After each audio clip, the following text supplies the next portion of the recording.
secara bersama-sama. Bismillah. Bismillahirrahmanirrahim.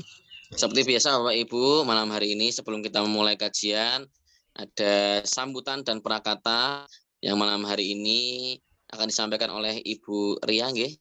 Kami persilahkan. Bu Ria. Yeah. Bu Ria.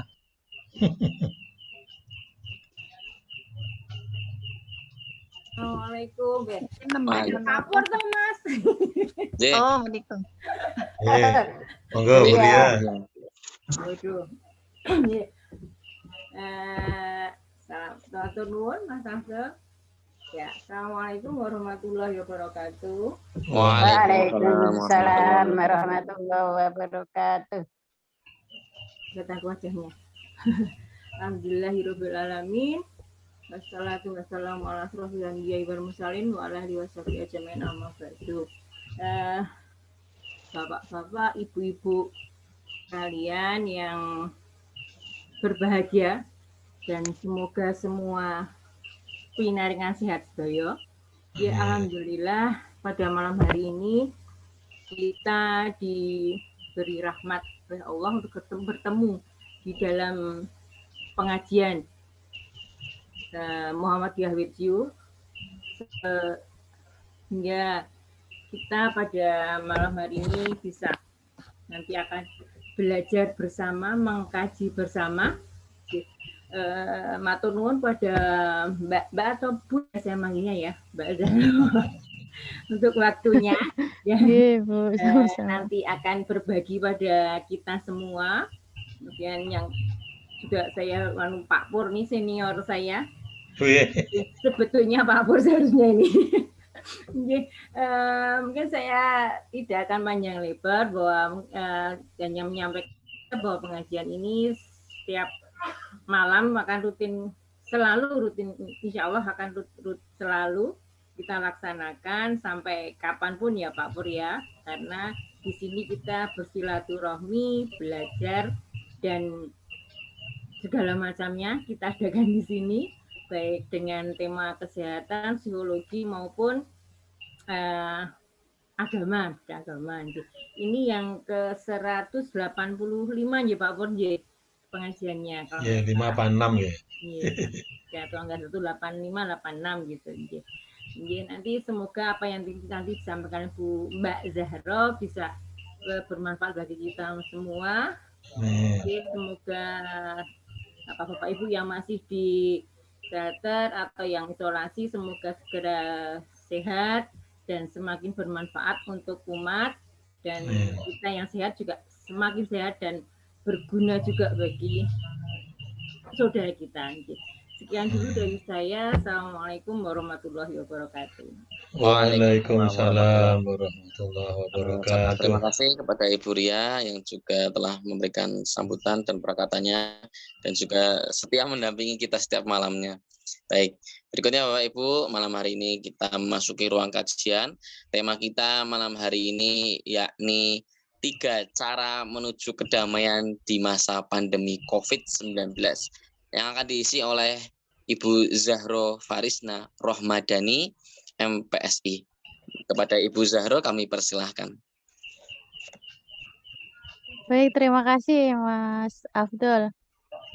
Baik Bapak Ibu semua, bismillahirrahmanirrahim. Assalamualaikum warahmatullahi wabarakatuh.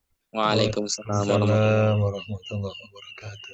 Innalhamdalillah nahmaduhu wa nasta'inuhu wa nastaghfiruh wa na'udzubillahi min syururi anfusina wa min sayyiati a'malina.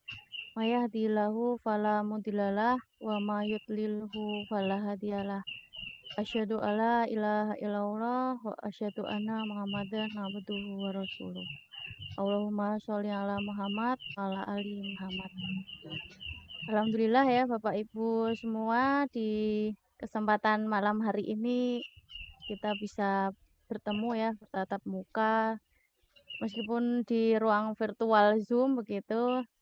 Semoga semuanya dalam kondisi terbaik meskipun mungkin sedang diberikan ujian mungkin ya sama Allah, mungkin kesehatan, mungkin fisik, mungkin psikis begitu ya.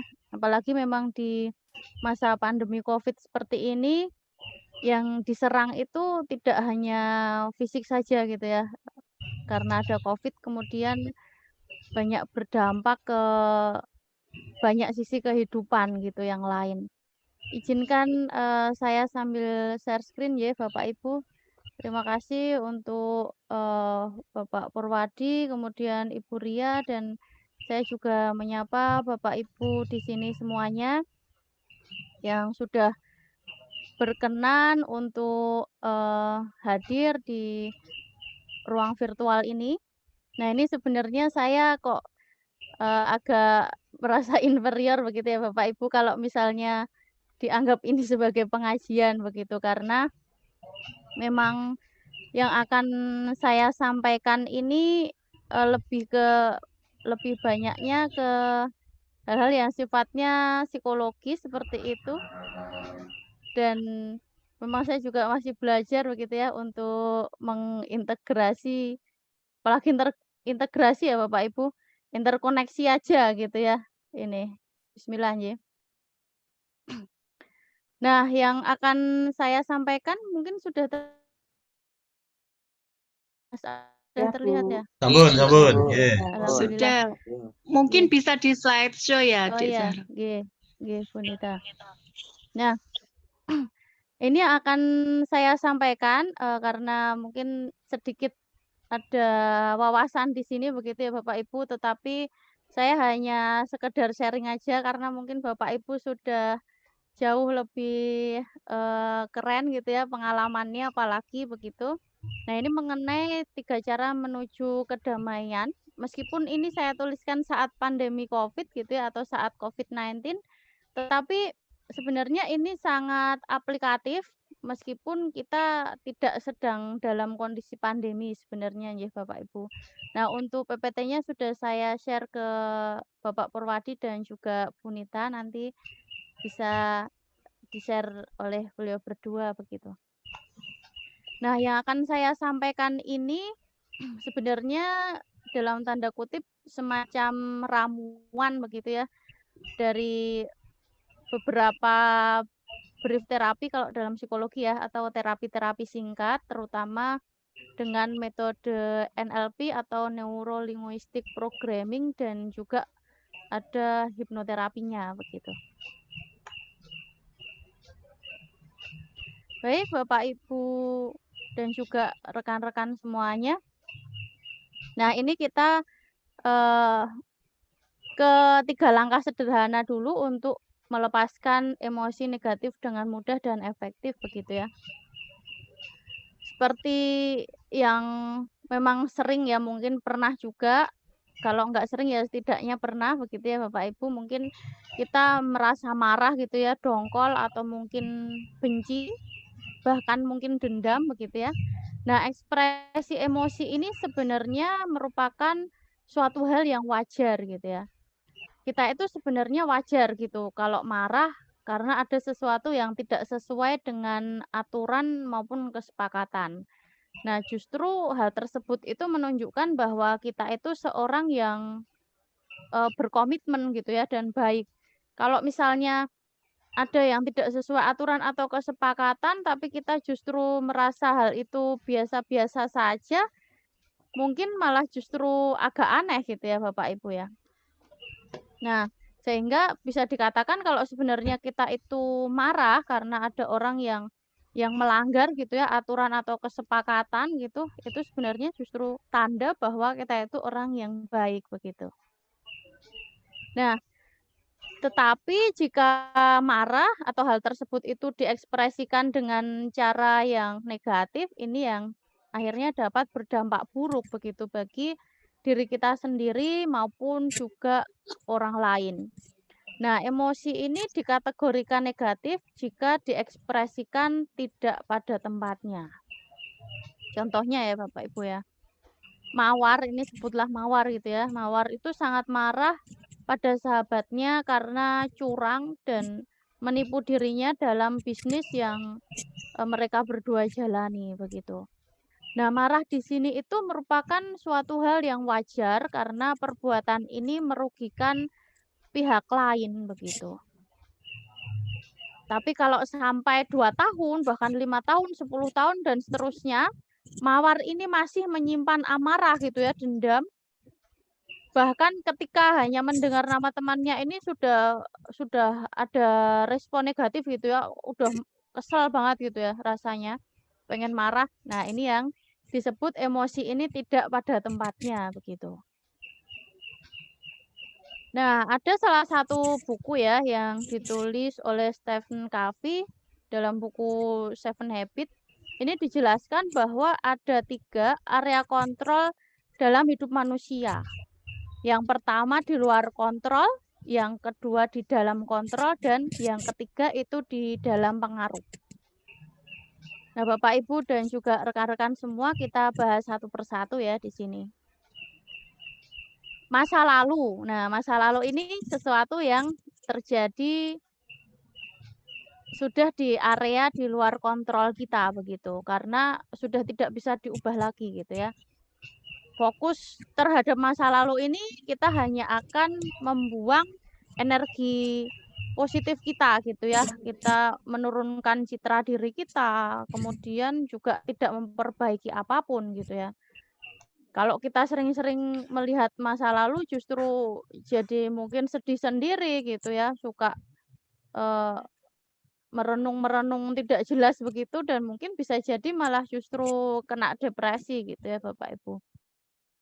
Nah, masa lalu di sini itu sudah menjadi haknya Allah gitu ya.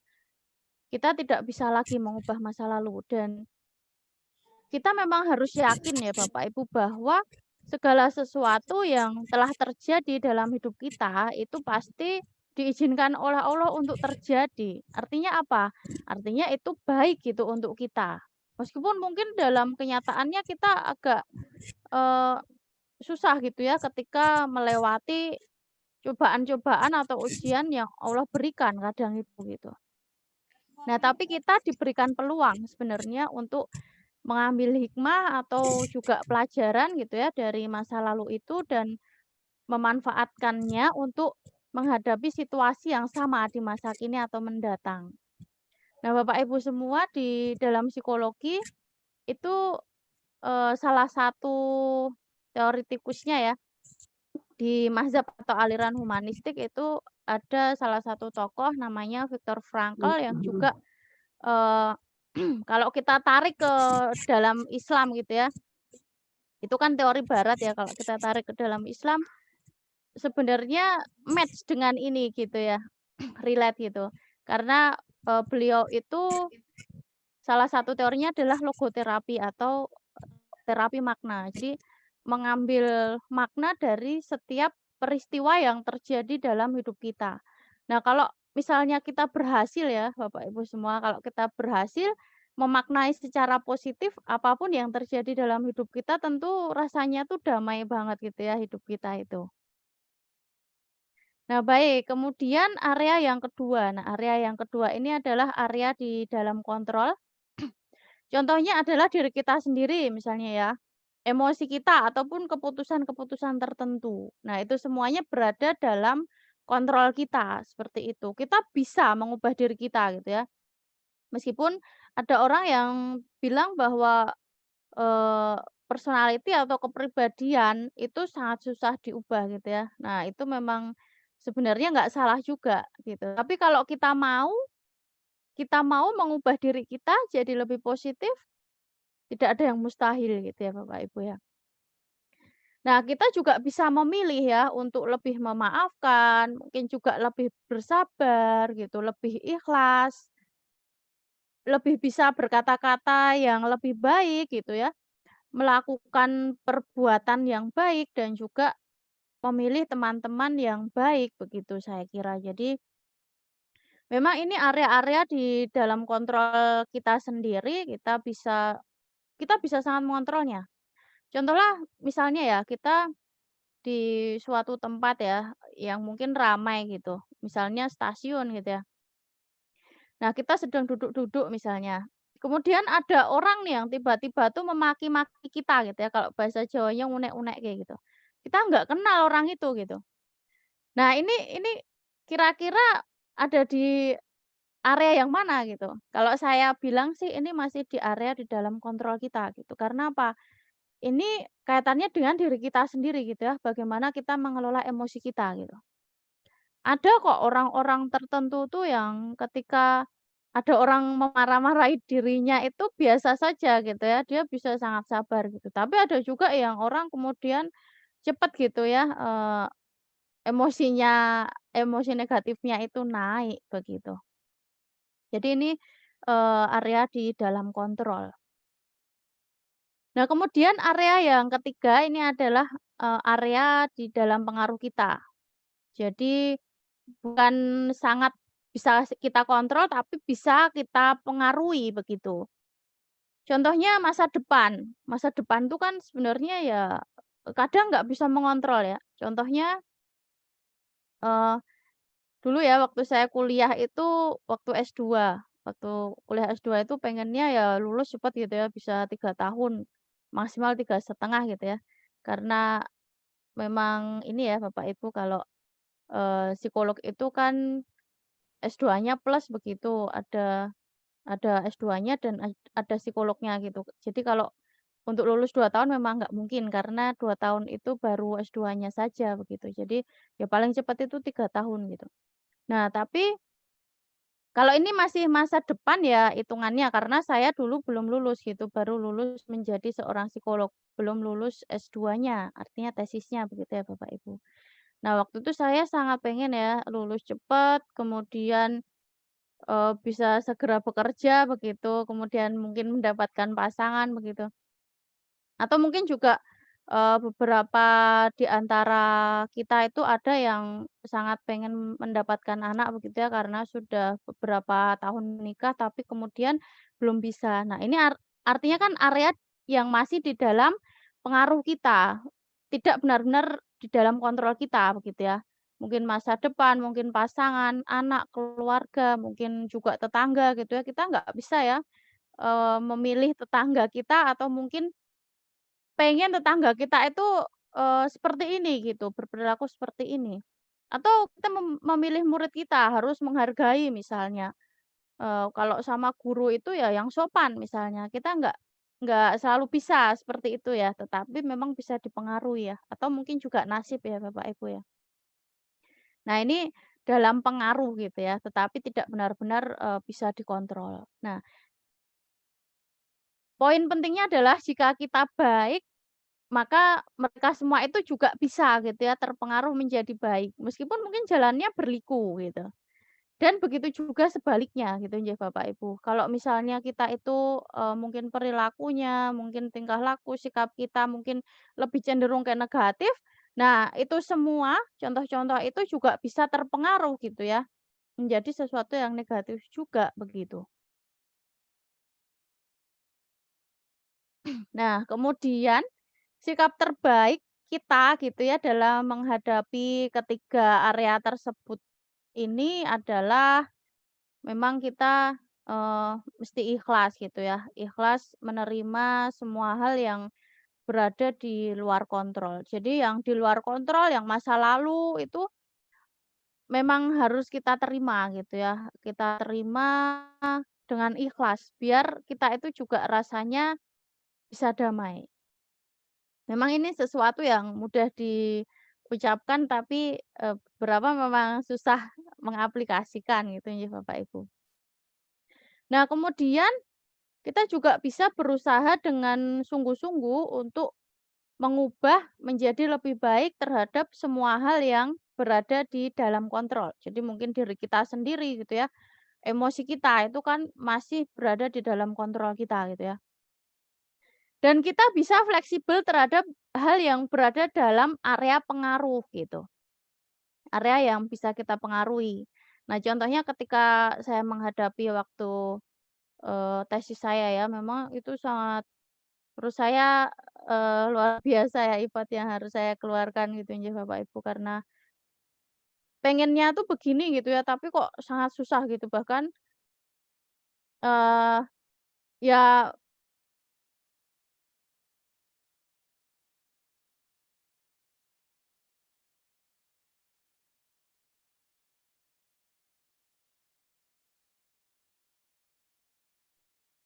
Nah, kita harus bisa fleksibel gitu ya dengan area yang di dalam pengaruh agar, kita bisa lebih damai gitu rasanya.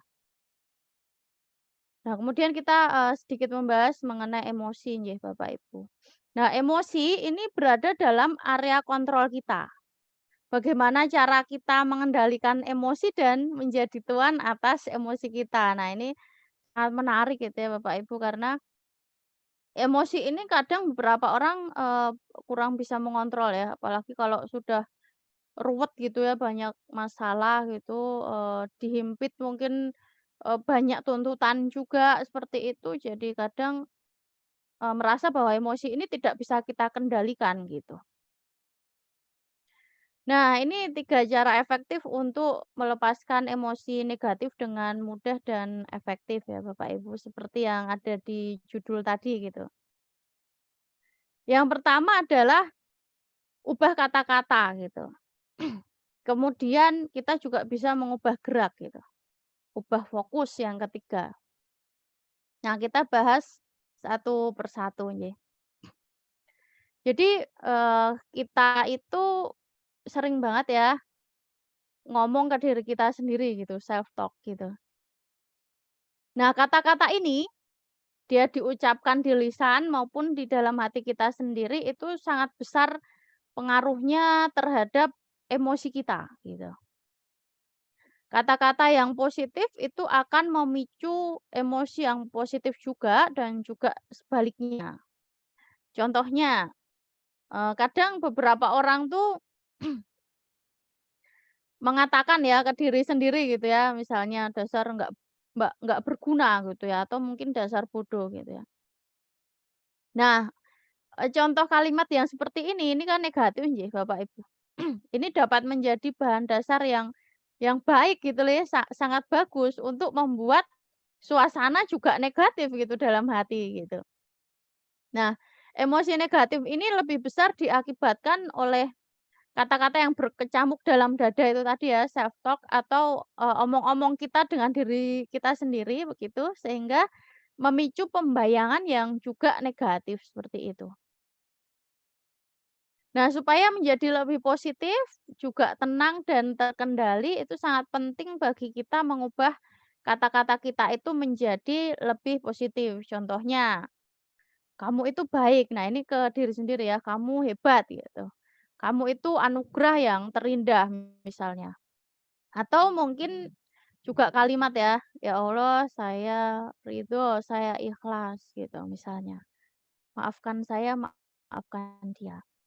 Nah, ini, memang saya kira manjur ya Bapak Ibu ya. Saya pernah menerapkan ini ya selama paling tidak 21 hari karena saya dulu mengikuti mentoring emosional detox selama 21 hari. Nah, ini salah satu amalannya adalah mengucapkan ini ketika setelah bangun tidur dan juga sebelum tidur begitu. Ini juga, saya sedang mengadakan, workshop-nya juga begitu, ini masih kurang seminggu, semoga nanti banyak yang bisa merasakan, kebaikan dari dan keajaiban gitu ya dari kata-kata ini, begitu. Nah, nanti Bapak, Ibu, juga rekan-rekan semua bisa juga mempraktekkan ya, biar lebih damai gitu ya hidupnya. Nah, kata-kata atau kalimat tersebut gitu ya yang positif, jika diucapkan berulang-ulang saat kita marah gitu ya, kita marah terus kita self talk-nya positif gitu, akan mengurangi intensitas emosi negatif secara signifikan. Nah, kunci pertama mengubah emosi negatif ini jadi positif itu adalah ubah kata-kata dulu gitu ya. Kita harus men-stop kata-kata yang hanya membuat kita itu frustrasi gitu ya dan kita harus gitu ya menggantinya dengan kata-kata yang membuat kita itu lebih berdaya, kemudian lebih ikhlas, pemaafan, penguatan dan ucapan terima kasih gitu. Bahkan ucapan terima kasih ini juga harus kita hadiahkan ya, Bapak Ibu semua, ke diri kita sendiri, begitu. Nah, kemudian yang kedua itu ubah gerak gitu. Ada salah satu, eee, ini ya, ilmuwan juga ya, Anthony Robbins itu mengatakan bahwa setiap emosi itu diciptakan oleh gerakan gitu. Nah, orang yang gerakannya menutup gitu ya, dahinya ke bawah misalnya, kemudian ekspresinya merengut gitu. Nah, itu akan lebih mudah masuk dalam suasana hati yang susah gitu, sedih. Karena gerakannya itu sangat mendukung dia untuk mengakses itu, kesedihan dan juga kesusahan. Nah, contoh yang baik adalah yang di sini ya, Bapak Ibu ya. Tapi jika kita itu menjadi orang yang berdiri tegak gitu ya, seperti yang dicontoh ini, kiri bawah ini, di gambar. Kemudian kepala itu tengadah ke atas gitu ya, dan ekspresi wajah itu tersenyum ceria. Nah, kita itu akan jadi orang yang lebih mudah masuk dalam kondisi yang semangat dan juga bahagia begitu. Besok bisa atau mungkin nanti bisa dicoba ya Bapak Ibu ya. Jadi ketika gerakannya diubah, kondisi emosi itu juga berubah gitu. Nah, ini adalah sebenarnya cara yang paling mudah ya Bapak Ibu ya. Kalau kita lagi marah, dongkol, atau sedih itu langsung ubah gerak gitu ya. Kita kita bergerak apapun lah yang bisa, mungkin lari keliling rumah gitu ya, keliling rumah maksudnya, kemudian mungkin push up gitu, atau gerakan apapun yang dampaknya itu baik gitu bagi perubahan emosi. Teman saya tuh ada yang, apa ya, kalau bahasa Jawanya jingklik-jingklik begitu, yang kalau dia sedang marah gitu misalnya. Nah, kita juga bisa mengikuti, nasihat Rasulullah ya, Shallallahu Alaihi Wasallam, untuk mengubah posisi duduk jika kita sedang berdiri dan berbaring jika kita sedang duduk gitu. Jika dalam kondisi berbaring belum ada penurunan intensitas emosi, maka bisa wudhu dan juga sholat 2 rakaat begitu ya. Nah, ini ada di hadis riwayat Ahmad, Abu Daud, dan perawinya itu dinilai sahih ya oleh Syuaib Al-Arnaud. Nah, ini sabda Rasulullah ya. Apabila kalian marah dan dia dalam posisi berdiri, hendaknya dia duduk. Karena dengan itu marahnya bisa hilang. Jika belum juga hilang, hendaknya dia mengambil posisi tidur begitu. Nah, atau bisa kita ciptakan sendiri gerakan yang lebih praktis ya, dan bisa dilakukan saat itu juga gitu. Cara lainnya misalnya ya Bapak Ibu, kita juga bisa pandangi diri kita di cermin dan kita buat 10 ekspresi wajah yang lucu yang membuat kita tertawa begitu. Ini juga bisa dilakukan. Nah, yang selanjutnya adalah ubah fokus gitu ya. Fokus itu semacam film gitu atau gambar yang terus-menerus diputar dalam pikiran kita. Persis seperti film atau gambar di dunia perfilman ya. Pikiran kita itu juga bisa diedit atau di-delete gitu. Nah, Bapak Ibu semua nanti bisa coba mempraktekkan ya. Kalau misalnya sekarang saya juga akan mencoba ya. Kalau misalnya Bapak Ibu sudah siap, mari kita coba praktekkan ya. Kita ingat-ingat satu peristiwa yang selalu membuat kita merasa bad mood gitu ya. Satu saja nih Bapak Ibu. Nah, kita bisa coba lihat di benak kita gambar atau film bayangan di pikiran kita tersebut. Nah, dalam hitungan ketiga ya, perintahkan berhenti. 1, 2, 3.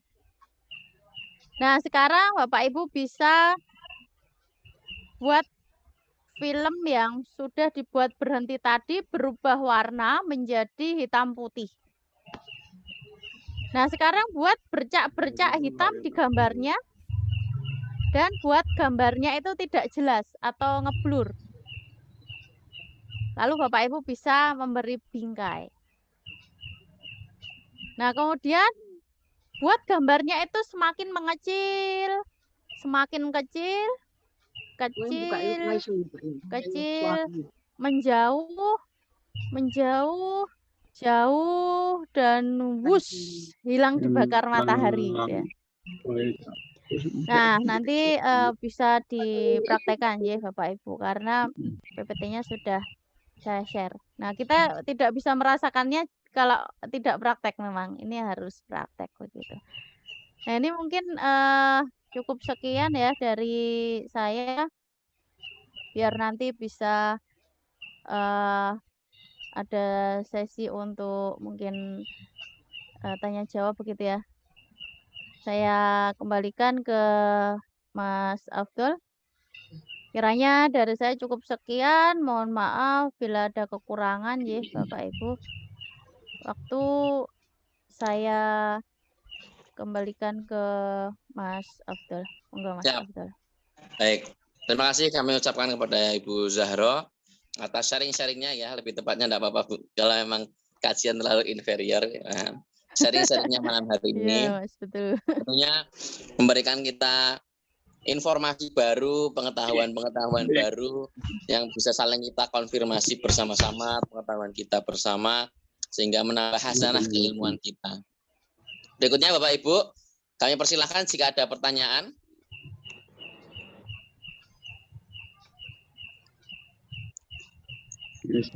Monggo Bapak Ibu, jika ada pertanyaan.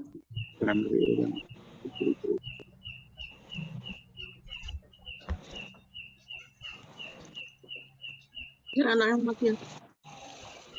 Bapak Ibu, jika ada pertanyaan, kami masih memberikan waktu.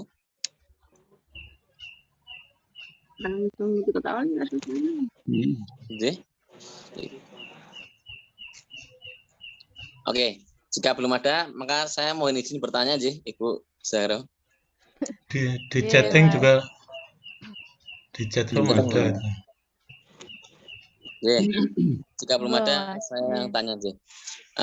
Mungkin bagaimana sebenarnya kita mengelola hati ketika kondisi kita sedang tidak stabil, Bu. Misalkan dalam artian mungkin banyak tekanan tadi itu, banyak stres dan lain sebagainya. Mengelola hati yang sebenarnya yang tepat itu seperti apa? Begitu, Bu, mungkin. Mengelola hati ini maksudnya Dalam sedang artian marah gitu ya? Ya, sedang marah dalam kondisi yang sedang tidak baik, sedang labil misalkan gitu. Iya. Nah, kita mengelolanya seperti apa itu? Supaya tetap positif thinking-nya itu tetap ya, ada. ini tadi caranya 3 tadi, Mas. Oke. Ya, ubah fokusnya, kemudian ubah gerak dan juga apa tadi, Mas? Ubah kata-kata. Itu tadi. Jadi yang pertama memang kita mengubah kata-kata dulu ya. Kalau misalnya kita sedang direndahkan orang misalnya atau ada hal-hal yang membuat kita kurang nyaman gitu ya. Nah, itu self talk atau omong-omongan kita ke diri kita sendiri itu hal-hal yang positif gitu ya. Kalau biasanya omong-omongan kita tuh menyalahkan diri misalnya ya, dasar kamu tuh nggak berguna misalnya. Nah, itu diganti. Kamu itu hebat, kamu itu anugerah gitu ya. Allah meridhoi misalnya saya memaafkan diri saya sendiri, saya memaafkan dia misalnya seperti itu.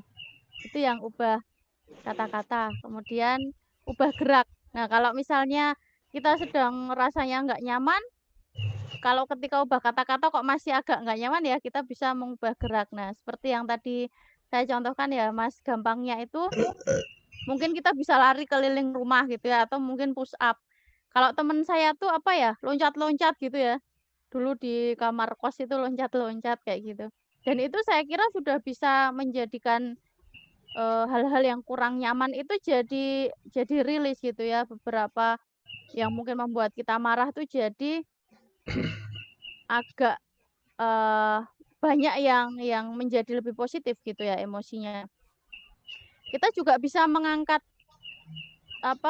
bahu kita ini loh yang bahu ini agak ke atas kemudian tengadah gitu ya. Sambil membayangkan misalnya kayak tadi yang di foto itu ada uang-uang jatuh dan tersenyum kayak gitu. Kan rasanya jadi lebih nyaman begitu ya. Tapi memang kadang beberapa dari kita ya termasuk saya juga masih belajar kalau sedang marah itu ya senangnya tuh gini ya. Kalau sedang mungkin kesel sama orang tuh senangnya ininya lebih ditekuk kemudian sedih gitu ya, merengut gitu.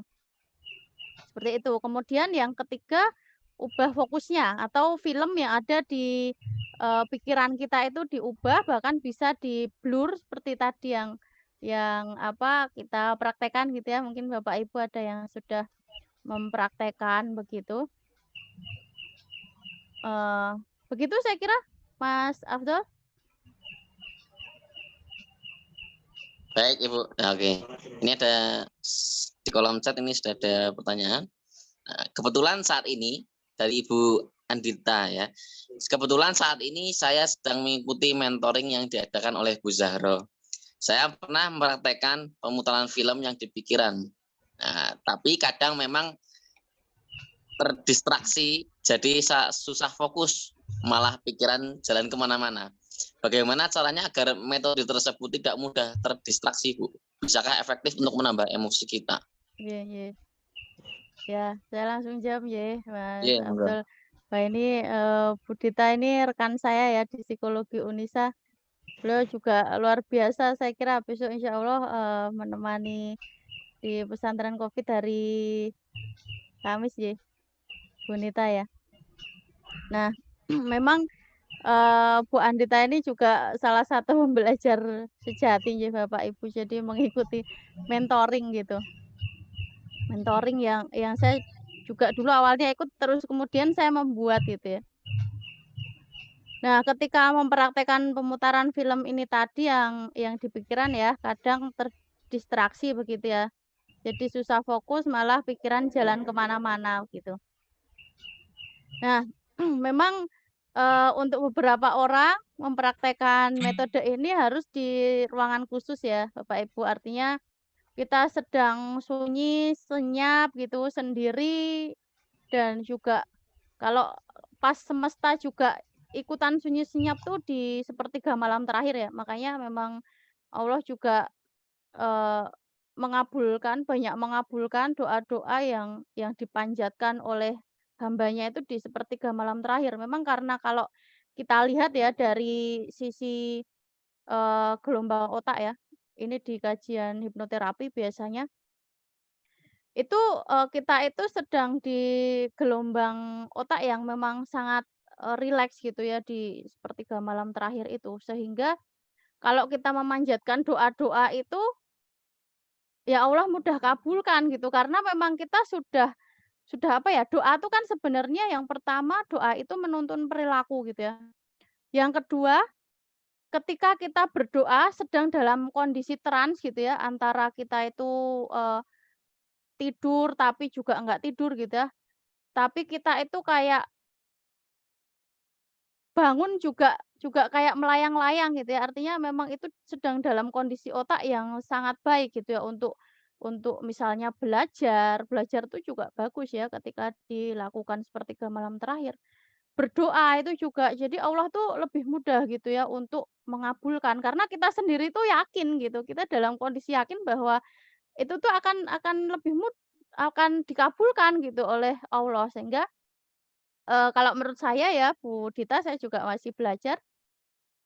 Nah, caranya agar metode itu, tidak mudah terdistraksi gitu ya, untuk lebih efektif merubah emosi kita memang baiknya sih sediakan waktu khusus gitu ya, contohnya memang kalau pas lagi sepertiga malam terakhir itu benar-benar memang ya alam tuh juga bersahabat gitu ya. Kalau sepertiga malam terakhir tuh kan benar-benar sunyi gitu ya, sepi gitu ya. Orang tuh meskipun ini rumah saya tuh juga deket jalan raya tuh, tapi sangat sedikit gitu ya, orang yang lewat gitu, motor yang lewat begitu. Jadi, ya kayak alam tuh juga ikut, apa ya, memang ini karena perintah Allah ya, jadi memang memang semuanya sudah dibuat seperti itu gitu, skenarionya oleh Allah begitu. Begitu ya Bu Andita, semoga, ada waktu begitu ya, karena memang pekerjaan juga sedang banyak-banyaknya. Nggih begitu Mas Abdul. Baik, berikutnya ini ada pertanyaan lagi, Ibu, yang mungkin sama nih, hampir sama dengan tadi pertanyaan saya. Ya. Bagaimana cara untuk merubah pandangan atau pikiran negatif kepada pikiran positif saat terjadi tekanan batin karena adanya permasalahan dalam kehidupan? Baik Mas Abdul, terima kasih. Bapak Basuki ya ini ya.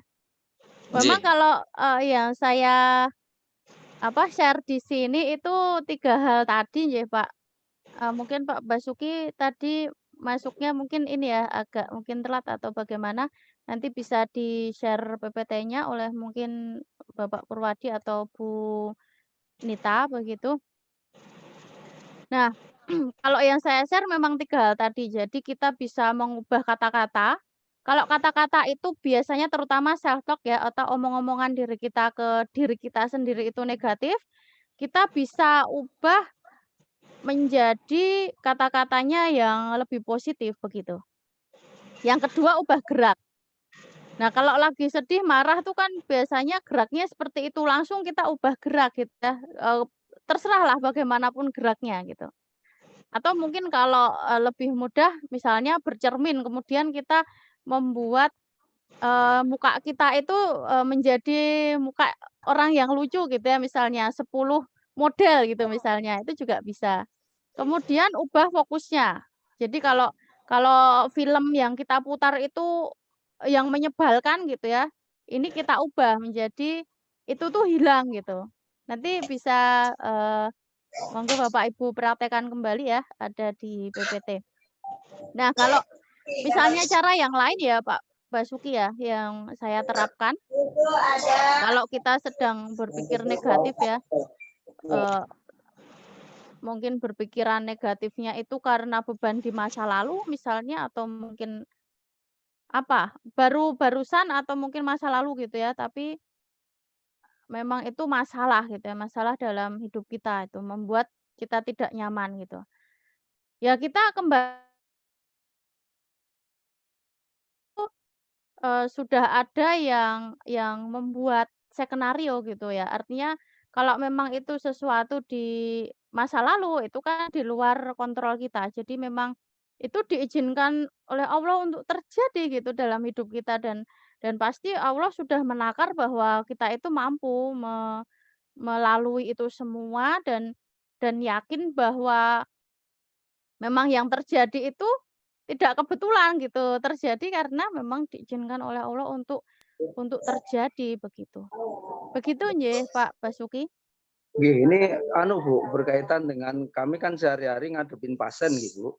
Oh, nggih nggih, ya. Nggih, jadi kami sehari-hari ngadepin pasien, kunjungan pasien untuk memberikan motivasi. Tapi memang Nggih. ada pasien yang pikirannya itu selalu negatif terus sehingga bahkan pikirannya mati, pikirannya nggak mau minum obat. Nah begitu itu Nggih nggih. ketika kami kunjungan merubah itu memang kami agak Iya kesulitan iya, gitu. nggih nggih. Nggih. Nggih. Nggih, baik, Pak Basuki ya, memang kalau ke pasien atau kalau kita psikolog itu menyebutnya klien gitu ya, Nggih. itu kadang ada orang-orang yang memang sangat susah ya. Nggih. Apalagi untuk mengubah ya, memang mengubahnya Nggih. kan dari sesuatu yang biasanya itu kita lakukan, kemudian kita tidak lakukan lagi. Biasanya kalau sedih ya udah murung gitu ya. Nah, nggih. Tapi kita harus mengubah itu gitu ya, Iya, misalnya iya, mengubah betul. gerak gitu. Memang yang paling paling gampang itu kita menyuruh diri kita sendiri. Kalau kita menyuruh orang lain itu harus dipahamkan dulu, Pak. Iya, Jadi iya, iya. pentingnya, mengubah gerak misalnya atau kalau kalau pasien yang seperti itu lebih gerak dulu ya. Jadi langsung disuruh lari misalnya kalau misalnya, kondisi fisiknya memungkinkan tentu nggih, Pak, nggih. Atau mungkin, gerakan seperti apa yang mungkin mudah gitu untuk dilakukan. Tapi memang yang paling penting, karena orang tuh berperilaku kan dari kognitif dulu ya, Iya, dari iya. pikiran dulu, Pikiran nggih, pandang. ya nggih, kemudian sikap. Jadi sikap itu orang, eee, udah ada niat gitu ya, udah ada niat untuk berperilaku, nah kemudian baru berperilaku seperti itu. Jadi memang yang paling penting dipahamkan terlebih dahulu nggih, Pak, kalau seperti Iya. itu. Nggih. Begitu Pak Basuki? Nggih, matur nuwun, Bu. Nggih. Nggih, sami-sami, Pak. Itu Mas Baik. Abdul. Monggo Bapak Ibu jika ada pertanyaan kembali. Kami persilahkan jika masih ada yang ingin bertanya, ingin mengkonfirmasi atau saling bertukar pikiran.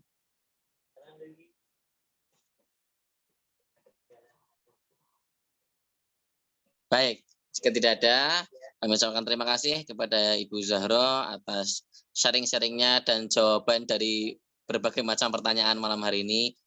Tentunya menjadi pengingat kita bersama untuk selalu berpikiran positif ya Ibu, betul sekali, agar kita selalu tenang, selalu aman, dan mudah-mudahan lancar dalam menjalani hidup. Karena dengan pikiran-pikiran positif tentunya ada semangat, ada harapan baru untuk kita saling bergerak maju dan selalu bergerak. Itu yang paling penting. Begitu Bapak Ibu, semoga materi malam hari ini ada hikmahnya yang bisa diambil, diserap oleh masing-masing kita sehingga bisa diterapkan di kehidupan kita masing-masing.